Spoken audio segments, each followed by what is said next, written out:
Student മൈഗ്രേഷനും വെറും ഒരു എന്താ പറയാ ബ്രെയിൻ ഡ്രെയിനും അല്ല, ഒരു പെർമനന്റ് ഹ്യൂമൻ ക്യാപിറ്റൽ ലോസ് ആണ് നമുക്ക് സംഭവിക്കുന്നത്. കാരണം പല കുട്ടികളും ഈ പറഞ്ഞ പോലെ ദുബായിലേക്ക് ജോലി ചെയ്യാൻ പോകുന്നതെന്ന് മാത്രമല്ല, യൂറോപ്പിലൊക്കെ പോയി സെറ്റിൽ ആവുന്നു, അല്ലെങ്കിൽ കാനഡയിലേക്ക് മൈഗ്രേറ്റ് ചെയ്യുന്നു, ടോട്ടലി അവിടെ സെറ്റിൽ ആവുന്നു. അപ്പൊ നമുക്കൊരു ഹ്യൂമൻ ക്യാപിറ്റൽ ലോസ് ആണ് ഇവിടെ സംഭവിച്ചുകൊണ്ടിരിക്കുന്നത്. അതിനെ ബ്രെയിൻ ഡ്രെയിനായി ഇക്വേറ്റ് ചെയ്തിട്ട് നമ്മൾ ചെറുതായി കാണരുത്. പിന്നെ എനിക്ക് പറയാനുള്ള ഒറ്റ കാര്യം, ഈ കോൺഗ്രസിന് ഇപ്പൊ കിട്ടിയിരിക്കുന്ന ഒരു നെഗറ്റീവ് മാൻഡേറ്റ് ആണ്. കാരണം അത് LDF ഒട്ടും കൊള്ളില്ല എന്നതുകൊണ്ടാണ്. അല്ലാതെ ഇവരുടെ മിടുക്ക് കൊണ്ടോ പോസിറ്റീവ് മാൻഡേറ്റ് അല്ല, അതൊരു പോസിറ്റീവ് മാൻഡേറ്റ് അല്ല. അപ്പൊ എന്തുകൊണ്ടും നേരത്തെ ഫിനാൻഷ്യൽ ക്വാർട്ടർ വണ്ണിന്റെ കാര്യം ചോദിച്ചു, അപ്പൊ അവരൊന്നും പറഞ്ഞില്ല. കാരണം ഫിനാൻഷ്യൽ ക്വാർട്ടർ വണ്ണ് പോലും ഇപ്പൊ മിസ്മാനേജ്മെന്റിലൂടെയാണ് പോയിക്കൊണ്ടിരിക്കുന്നത്.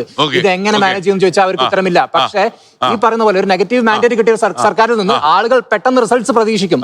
വളരെ വലിയ മാജിക് ആയിരിക്കും പ്രതീക്ഷിക്കുക. അത് ഇവർക്ക് ഹാൻഡിൽ ചെയ്യാൻ പറ്റുമോ? അതിന്റെ സാറേ, എനിക്ക് പറയാനുള്ളത് ചോദ്യത്തെക്കാൾ ഉപരിയായിട്ടൊരു കാര്യം പറയാനാണ്. അതായത് ഈ വരുന്ന തലമുറ രാഷ്ട്രീയത്തോട് താല്പര്യമില്ലാത്ത രീതിയിലാണ് കാണുന്നത്. കാരണം ഈ പ്രവൃത്തിയെ കണ്ടിട്ടായിരിക്കാം ചിലപ്പോ.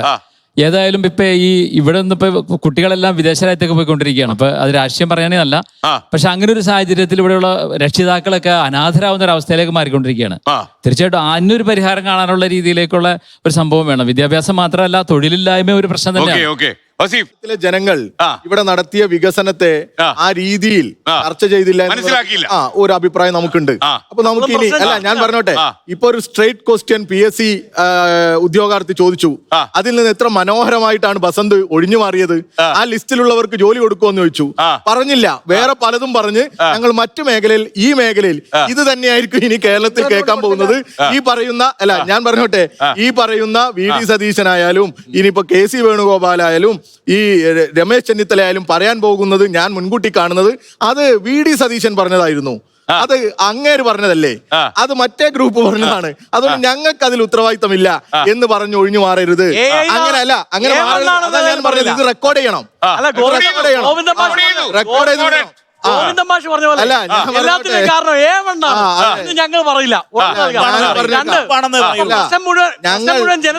ജനം മനസ്സിലാക്കിയില്ല. ഞങ്ങളുടെ കമ്മ്യൂണിക്കേഷനിലുള്ള പ്രശ്നമായിരിക്കും. അല്ല, അതുകൊണ്ട് മികച്ചത് വന്നത് എന്നാണല്ലോ ഇവർ പറയുന്നത്. ഇവർ പറഞ്ഞ വാഗ്ദാനങ്ങൾ ഇനി കേരളത്തിൽ എന്തുണ്ടാവില്ല? മദ്യശാലകൾ ഉണ്ടാവില്ല പറഞ്ഞല്ലോ. ഇനി എന്തുണ്ടാവില്ല? ലോട്ടറി ഉണ്ടാവില്ല, അല്ലാതെ വരുമാനം കണ്ടെത്തും.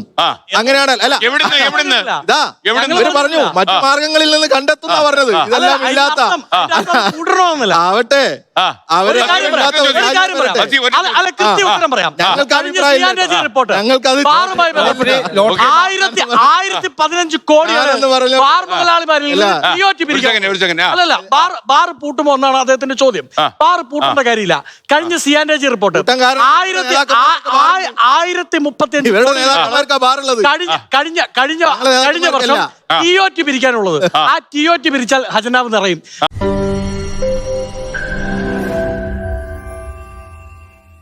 ലോകത്തെവിടെയായാലും ഏത് സമയത്തും 24 വാർത്തകളും ഓഗ്മെന്റഡ് റിയാലിറ്റി പാക്കേജുകളും എക്സ്പ്ലെയിനറുകളും വിശദമായി കാണാൻ ഞങ്ങളുടെ YouTube ചാനൽ നിങ്ങൾക്ക് സബ്സ്ക്രൈബ് ചെയ്യാം.